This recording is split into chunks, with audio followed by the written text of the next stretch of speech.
Good morning. कैसे हो सब? तो आज हम बात करेंगे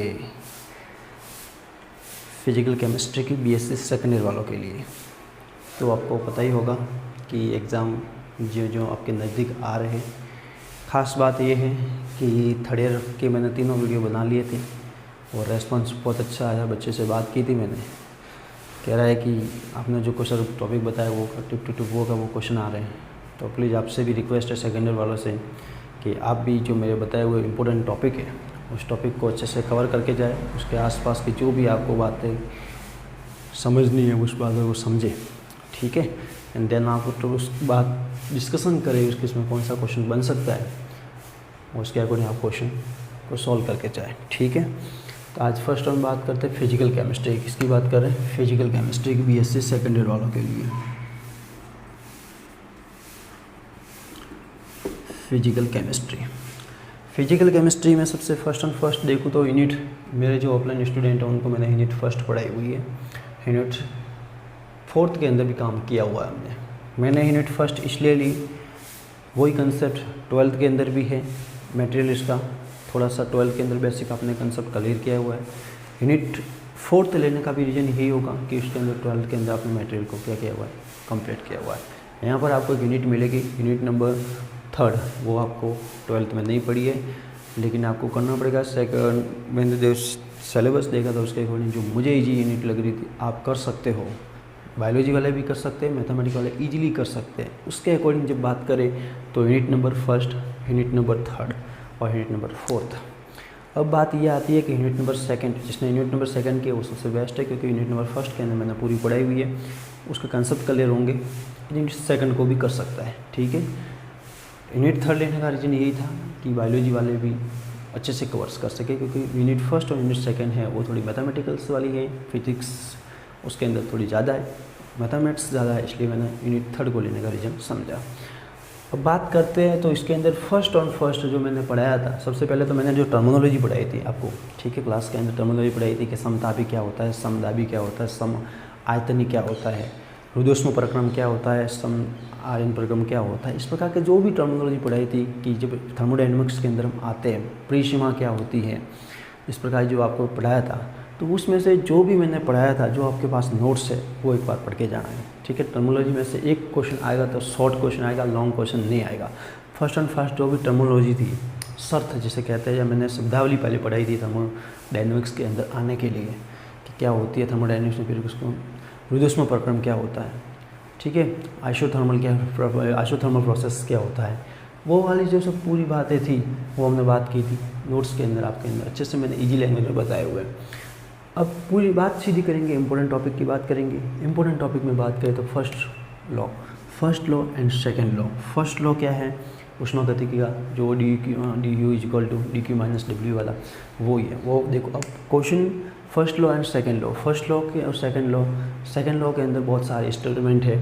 सेकंड लॉ के अंदर क्या है? बहुत सारे different statement of second law, first different statement of second law.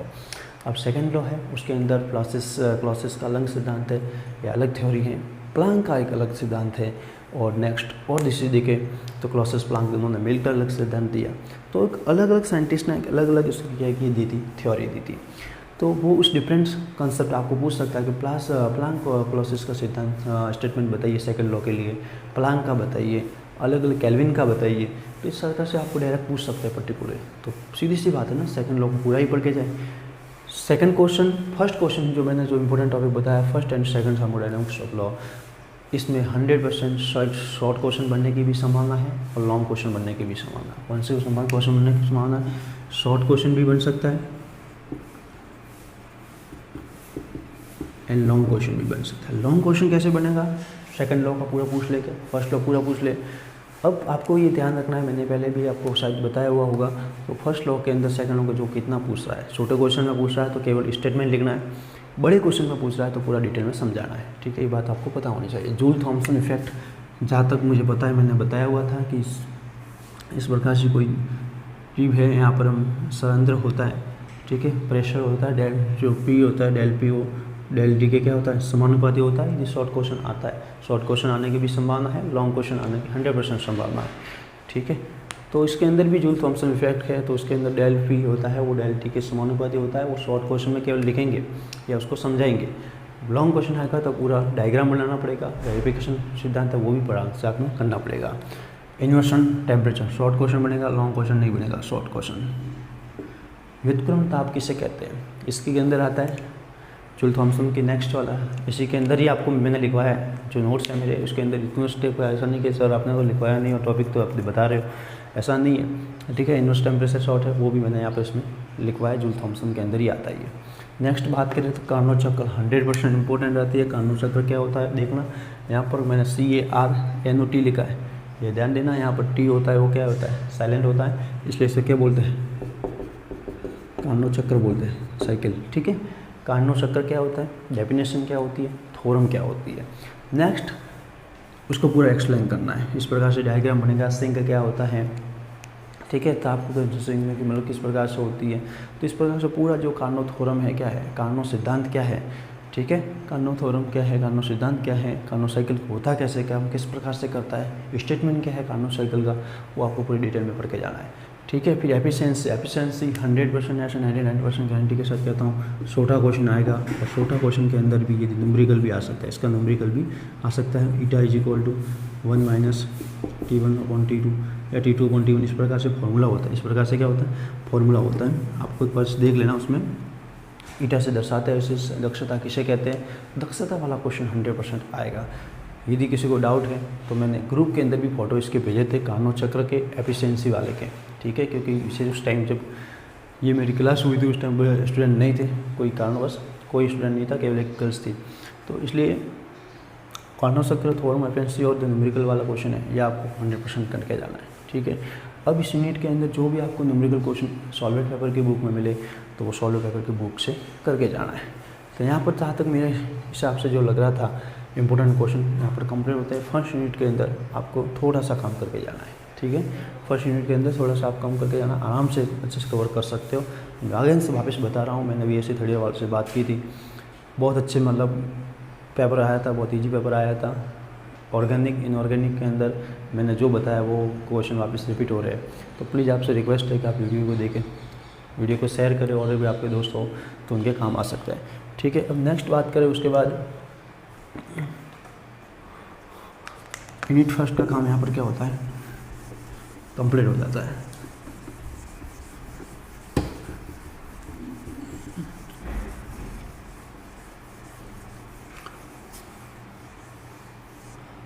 Unit first के बाद मैंने जो यूनिट ली है वो यूनिट थर्ड, वापस अगेंस्ट बता रहा, जो मैथमेटिक्स वाले हैं और इसमें जिन्होंने सेकेंड यूनिट कर ली है तो वो भी फिक्र करते रहे, उसमें कोई दिक्कत नहीं है। न्यूमेरिकल क्वेश्चन आने की भी संभावना रहेगी और थियोरेटिकल क्वेश्चन भी आने की भी संभावना रहती है, ठीक है। जो बायोलॉजी वाले स्टूडेंट है उनको लग रहा है कि हाँ यहाँ मैथमेटिक्स आगे है, इसमें फिजिकल में दिक्कत हो जाएगी, तो ऐसी कोई बात नहीं। ये वाली जो यूनिट है वो पूरी थियोरेटिकल बेस पे, ज़्यादा कोई मैथ्स इसमें है ही नहीं। फर्स्ट एंड फर्स्ट जो इसके अंदर मैंने जो यूनिट नंबर थर्ड है, फेज अवस्था या फेज स्टेटमेंट कहते हैं इसको, यूनिट का नाम लिखना चाहो तो लिख सकते हो, फेज स्टेटमेंट, ठीक है। साम्य प्रावस्था ऐसा कोई नाम है, ठीक है, हिंदी में इतना पता नहीं है मुझे, साम्य प्रावस्था इस प्रकार से नाम है। इस यूनिट के अंदर जो मैंने बताया है, इस यूनिट के अंदर जो मैंने सूझ की है, वो यूनिट के जो टॉपिक सूझ करने का मुख्य कारण यही है बायोलॉजी और मैथमेटिक्स वालों की दिक्कत, बायोलॉजी वालों की दिक्कत ना हो, इसलिए मैंने इस यूनिट को सूझ करने का मोस्ट रीजन यही है। Degree of freedom important, very very important question है फॉर शॉर्ट क्वेश्चन के लिए। शॉर्ट क्वेश्चन 100% बनेगा। आप SPD की बुक दे उठा के देख लेना, सॉल्व पेपर की बुक, उसमें सही क्वेश्चन नहीं मिले 2016 से लगा कर 2020 तक, ठीक है, तो नाम चेंज कर देना। मैंने पहले ही बोला हुआ, जो मैंने बताया हुआ क्वेश्चन 100% आता ही है एग्जाम में। डिग्री ऑफ फ्रीडम 100% आएगा। स्वतंत्रता की कोटि कहते हैं, हिंदी मीडियम वाले टेंशन मत लेना, इसे स्वतंत्रता की कोटि कहते हैं। बड़ा क्वेश्चन आएगा, शॉर्ट क्वेश्चन आएगा, और बड़ा क्वेश्चन आ सकता है पूरा एक्सप्लेन करने के लिए। फॉर्मूला क्या होता है, लीनियर मॉलिक्यूल के लिए क्या होता है, डायमेट्रिक मॉलिक्यूल के लिए क्या होता है, इसकी अलग अलग पोजिशन कंडीशन क्या होती है, वो आ सकता है। डिग्री ऑफ फ्रीडम स्वतंत्रता की कोटि important, very very important question है, ठीक है। फिर उसके बाद आता है गिब्स फेज रूल, गिब्स साम्य रूल आता है, गिब्स मुक्त रूल कैसे, ठीक है, ये भी इंपॉर्टेंट क्वेश्चन है। गिब्स फेज रूल ये वाला क्वेश्चन है, आपको करके जाना है। Phase equilibrium for the one component, एक घटक और दो घटक, एक घटक सिस्टम के लिए, एक घटक के अंदर तो एक ही है वाटर सल्फेट सिस्टम, कौन सा है, वाटर सल्फेट सिस्टम। आपसे कह रहा हूँ कि 1 घटक 2 घटक ये केवल है ना थ्योरेटिकल है, उसके अंदर कुछ थ्योरी मिस हो जाएगी तो भी कोई दिक्कत नहीं है। आपको लिखना आना चाहिए, डायग्राम बनाना आना चाहिए, किस प्रकार से डायग्राम इसका बनता है और किस प्रकार से इसमें लिखा जाता है, ये बात इंपॉर्टेंट है। क्योंकि इसके अंदर आप देखोगे थ्योरी तो बहुत सारी थ्योरी मिलेगी आपको, आप खुद कंफ्यूज हो जाओगे सर इतना कैसे करेंगे। तो इसमें वैसे कोई बात नहीं है, थ्योरी कुछ मिस हो जाएगी तो कोई इतना ज़्यादा मुझे नहीं लगता कि कोई पूरा डिटेल के अंदर पढ़ते होंगे, ठीक है। कुछ थ्योरी हद तक 70% सही हो और 30% उसमें कुछ मिस्टेक हो जाए तो चल जाएगा, उसमें कोई दिक्कत नहीं है, ठीक है। तो वाटर सल्फर सिस्टम हो जाएगा। एंड फेज इक्विलिब्रियम साम्यावस्था के लिए ही 2 घटक, प्रथम घटक तो एक घटक के लिए वाटर सल्फर है और द्वितीय घटक के लिए भी एक ही है, Pb लेड और अर्जेंटम सांदी, और लेड के लिए भी इसके मध्य जो है वाटर सिस्टम दोनों है। आप देख लेना पुराना जो पेपर है लेटेस्ट पुराना, उसके अंदर ही जो आया वो करके मत जाना, क्योंकि वो लेटेस्ट वापस रिपीट होने की संभावना कम रहती है। लेटेस्ट रिपीट होने की संभावना कम रहती है, लेकिन पिछले 5 साल के जो क्वेश्चन है उसमें रिपीट होने की संभावना रहती है। तो इसमें से देखो फर्स्ट और यूनिट जो भी बायोलॉजी वाला स्टूडेंट है, इसमें एक भी ऐसे कोई यूनिट नहीं है, सॉरी इसमें एक भी ऐसा कोई टॉपिक नहीं है जो मैथमेटिक्स से न्यूमेरिकल क्वेश्चन बने। आपको मैथ्स से डर लगता हो तो आप बेफिक्र बायोलॉजी वाले स्टूडेंट, इसमें से ऐसा कोई क्वेश्चन नहीं होगा, डिग्री ऑफ फ्रीडम नहीं बनने की संभावना नहीं रहेगी इसमें कि आपके मतलब न्यूमेरिकल मैथ्स बने, जबकि इसमें मैथ्स का क्वेश्चन बन सकता है। तो इसमें वैसा कोई क्वेश्चन नहीं है जो आपको न्यूमेरिकल क्वेश्चन मिले 3rd यूनिट का, तो आप परफेक्ट करके जाए बायोलॉजी वाले। Phase component 1 component water sulphur system, Ag वाले पे 2 है दिए हुए, Pb और Ag का, वाटर और सल्फर का। अच्छे से इसको है ना याद करने का तरीका है, एक पेज लो, दोनों पेज के अंदर पार्ट्स डिवाइडेड करो, एक बार यहाँ पर करो एक बार यहाँ पर, डिफरेंट पता चल जाएगा 1 घटक में क्या डिफरेंट है और सेकंड जो 2 कंपोनेंट लेते हैं उसमें क्या डिफरेंट है, ठीक है। फिर फ्रीजिंग मिक्सर कोई डेफिनेशन है, शॉर्ट क्वेश्चन बन सकता है, ठीक है, कोई बड़ा क्वेश्चन नहीं बनेगा फ्रीजिंग मिक्सर का, ठीक है। ये फ्रीजिंग मिक्सर का मतलब क्या होता है। नियरेस्ट डिस्ट्रीब्यूशन लो 100% आएगा, डेरिवेशन भी है। अब डेरिवेशन है जैसे मतलब डेरिवेशन मैथमेटिक्स क्वेश्चन थोड़ा सा इसमें डेरिवेशन वाला आएगा, तो इसमें आपको लोड लेने वाली बात नहीं है। नियरेस्ट डिस्ट्रीब्यूशन लो आएगा तो डायरेक्ट शॉर्ट क्वेश्चन और लॉन्ग क्वेश्चन 100% बनने की संभावना रहती है नियरेस्ट डिस्ट्रीब्यूशन लॉ पे, ठीक है। ये आपने नियरेस्ट डिस्ट्रीब्यूशन लॉ आपने शायद 12th के अंदर भी पढ़ा होगा, इलेक्ट्रोकेमिस्ट्री अपने 12th के अंदर पढ़ी होगी सेल वाले में, तो नियरेस्ट की केवल इक्वेशन पढ़ी होगी, यहाँ पर डेरिवेशन करना है। Study of complex ion and solvent extraction important topic है, तो आराम से ईजी से 2 यूनिट का काम करके जा सकते हो, बहुत ईजी है मेरे हिसाब से। नियरेस्ट डिस्ट्रीब्यूशन लॉ और डेरिवेशन। अब डेरिवेशन के अंदर भी है ना, तो डेरिवेशन लॉ अच्छे से लिख दो। डेरिवेशन के अंदर कुछ टर्म्स होती है जो ज़्यादा कॉम्प्लिकेट लग रही है, तो उस टर्म्स को मिस करके या छोड़ के नेक्स्ट वाली टर्म लिख सकते हो आप। ऐसा कोई नहीं है कि पर्टिकुलर इस टर्म आने के बाद यही टर्म होगा। मैथमेटिकल पोर्शन में थोड़ा सा आप इम्प्रूवमेंट चेंज कर सकते हो जहाँ तक, क्योंकि बायोलॉजी वाले स्टूडेंट थोड़ी सी उनको दिक्कत आती होगी मेरे हिसाब से। तो फेज स्टेटमेंट, फेज जो स्टेटमेंट है, फेज जो है स्टेट जो है उसके अंदर जो degree of freedom very important question for short question के लिए गिफ्ट फेज शॉर्ट लॉन्ग दोनों के लिए आ सकता है। फेज इक्विवेलेंट और सेकंड ये लॉन्ग क्वेश्चन ही आएंगे, शॉर्ट में आने की संभावना बिल्कुल नहीं है, ठीक है। ये लॉन्ग के लिए आएंगे, ये भी लॉन्ग के लिए आएंगे। फ्रीजिंग मिक्सर और फ्रीडम डिग्री ऑफ फ्रीडम ये कौन से शॉर्ट क्वेश्चन के लिए आ सकते हैं, ठीक है। दूसरे हैं गिब्स फील्ड रूल, ये भी शॉर्ट क्वेश्चन आएगा। ये आप पूरे डिटेल में पढ़ के जाए और इसके आसपास वापस सेकेंड्स कह रहा हूँ, इसके रिलेटेड कोई न्यूमेरिकल क्वेश्चन होता तो नहीं है, यदि एसपीडी सॉलिड पेपर के अंदर बुक में मिलता है तो आपको करके जाना है, ठीक है। देन उसके बाद यूनिट 3 का काम हो चुका है मेरे हिसाब से। यूनिट जिसने सेकंड की है वो अच्छे से करके जाए।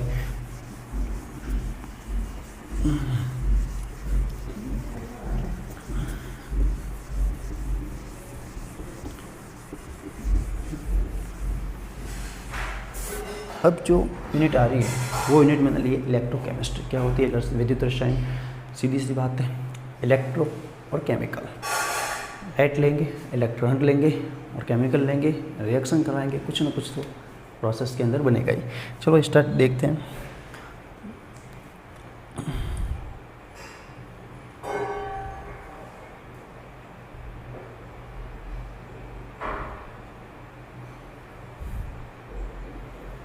इलेक्ट्रोकेमिस्ट्री फर्स्ट की बात करो, यूनिट 4, ठीक है। यहाँ पर हम लिख देते हैं यूनिट फर्स्ट की है हमने, यूनिट 3 की है और यूनिट 4 की है। 3 यूनिट का ही काम बताया, 3 यूनिट के अकॉर्डिंग आप 80 से 85% तक आप काम कवर कर सकते हो। इसके अंदर सबसे पहले जो शॉर्ट क्वेश्चन बनेंगे वो एक तो है कंडक्शन, क्या होता है चालकता,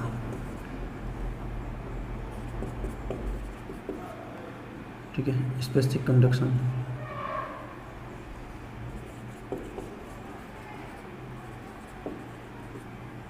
क्या होती है, इक्विवेलेंट। ये मेरे जो मेरे ऑफलाइन स्टूडेंट है, जो कॉलेज में मैंने पढ़ाया है जिसको, ये सबको आना चाहिए, ठीक है। शॉर्ट क्वेश्चन बनेंगे। देखो हिंदी वालों के लिए बता देता हूँ, चालकता, विशिष्ट चालकता, तुल्यांकी चालकता, ठीक है। और शॉर्ट क्वेश्चन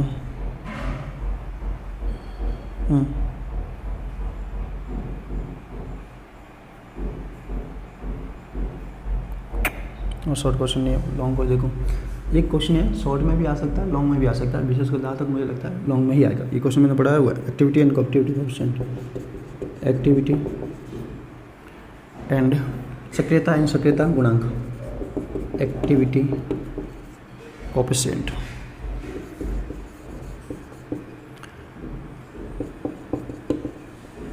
ठीक है, सक्रियता गुणांक हिंदी मीडियम वाला देख लेना। आयनिक स्ट्रेंथ इंपॉर्टेंट, वेरी वेरी, हाँ आयनिक स्ट्रेंथ इसके अंदर भी डाल दो, शॉर्ट क्वेश्चन बन सकता है। आयनिक सामर्थ्यता, क्या बोलेंगे हिंदी में, आयनिक सामर्थ्यता। Next very very important question, Debye हकल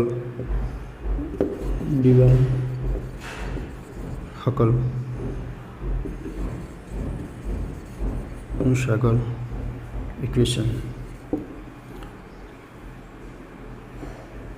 for strong electrode, मतलब प्रबल इलेक्ट्रोड के लिए, ठीक है। देन उसके बाद एक very important question, transport number definition and determination, ये वेरी इंपॉर्टेंट क्वेश्चन है।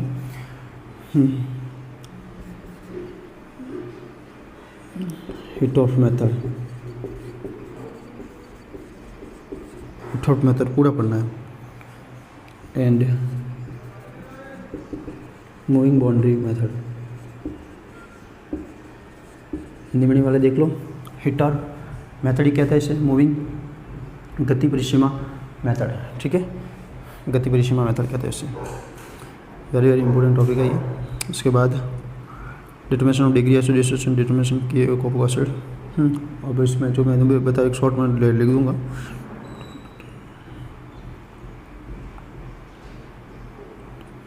एक टॉपिक है कंडक्ट्रोमेट्रिक,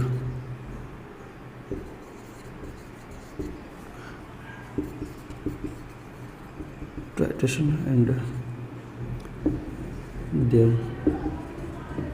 टाइप्स, ठीक है। ये मेरे हिसाब से पूरी जो जहाँ तक जो लग रही थी पूरा आ गया। 4-5 टॉपिक है पूरा। अब फर्स्ट आपको क्या देगा, यूनिट 4 की बात हो रही है, इलेक्ट्रोकेमिस्ट्री की बात हो रही है। एक कंडीशन लगा रहा हूँ, मैथ्स वाले भी कर सकते हैं, बायोलॉजी वाले भी कर सकते हैं, ज़्यादा न्यूमेरिकल इतना कॉम्प्लिकेट नहीं है। अब एक कंडीशन ये लगा रहा हूँ कि जो भी एसपीडी सॉल्वेड पेपर की जो बुक के अंदर न्यूमेरिकल क्वेश्चन किया है, वो सभी न्यूमेरिकल क्वेश्चन इस यूनिट के जो है वो सब करके जाना है, ठीक है। न्यूमेरिकल क्वेश्चन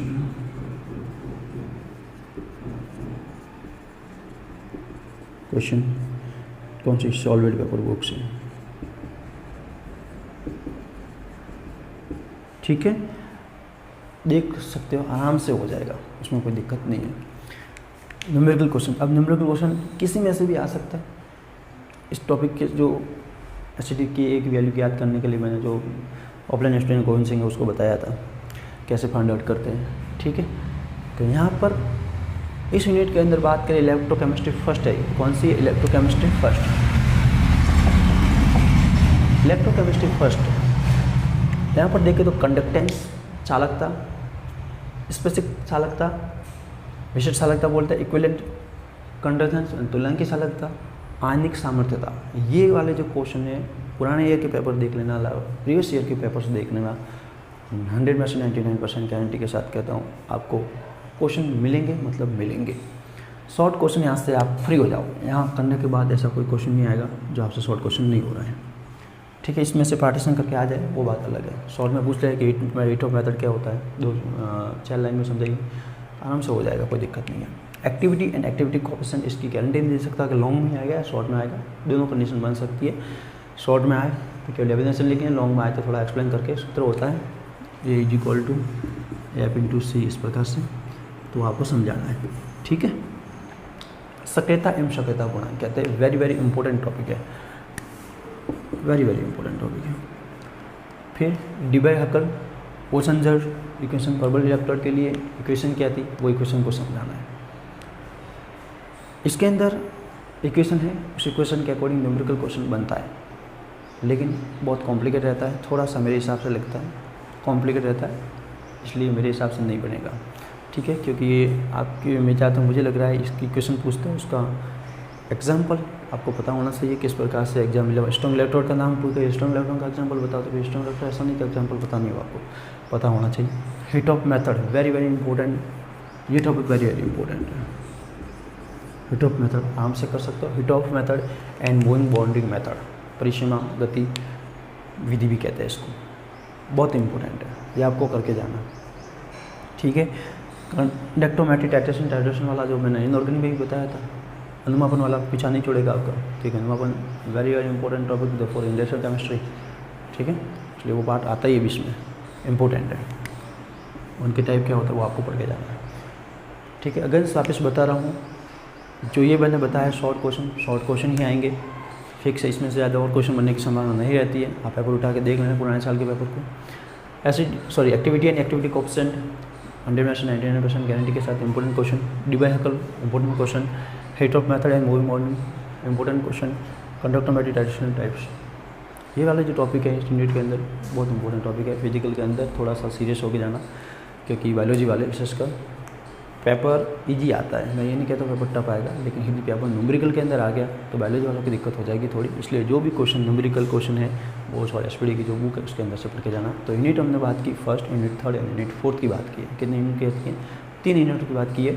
इस 3 यूनिट के अंदर जो भी मैंने ऑफलाइन में पढ़ाया वो नोट्स मेरे से पढ़े, देन जो इसमें नहीं पढ़ाया, टाइम नहीं मिला, तो उसके अकॉर्डिंग इस एसपीडी सॉलिड पेपर बुक से आप देख सकते हो, वो भी आपकी बुक की ही क्या है, कॉपी की हुई है। अब यहाँ पर आपको एक बात नोटिस करनी है, कौन सा क्वेश्चन आ रहा है, क्वेश्चन को ध्यान से पढ़ना है। क्वेश्चन पूछ रहा है डेफिनेशन, आप उसकी लिमिट लिख के आओगे तो क्वेश्चन क्या हो जाएगा, गलत हो जाएगा। क्वेश्चन पूछ रहा है एग्जाम्पल के सहित और केवल आप डेफिनेशन लिख के आओगे, केवल समझाओगे, तो क्वेश्चन के अंदर नंबर कटेंगे। इसलिए ही आपको लगता है कि सर मेरे नंबर कम कैसे आते हैं, जो प्रोसेस होती है समझाने की, वो प्रोसेस आपको पता नहीं है, आप टॉप नहीं कर सकते हो। टॉप करना है, ठीक है। आप हड़बड़ी में काम ना करें।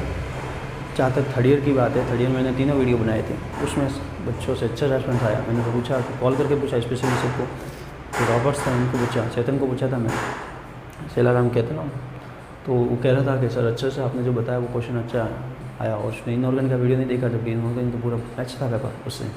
तो आप प्लीज़, आपसे रिक्वेस्ट है, आपके जो फ्रेंड हो जो भी, तो सेकेंड ईयर वाले आपके दूसरे जो फ्रेंड है दूसरी कॉलेज में पढ़ते हैं, उनको भी शेयर करें video. Then thanks for watching this video and thank you SP chemistry YouTube channel में आने के लिए। Thank you very much.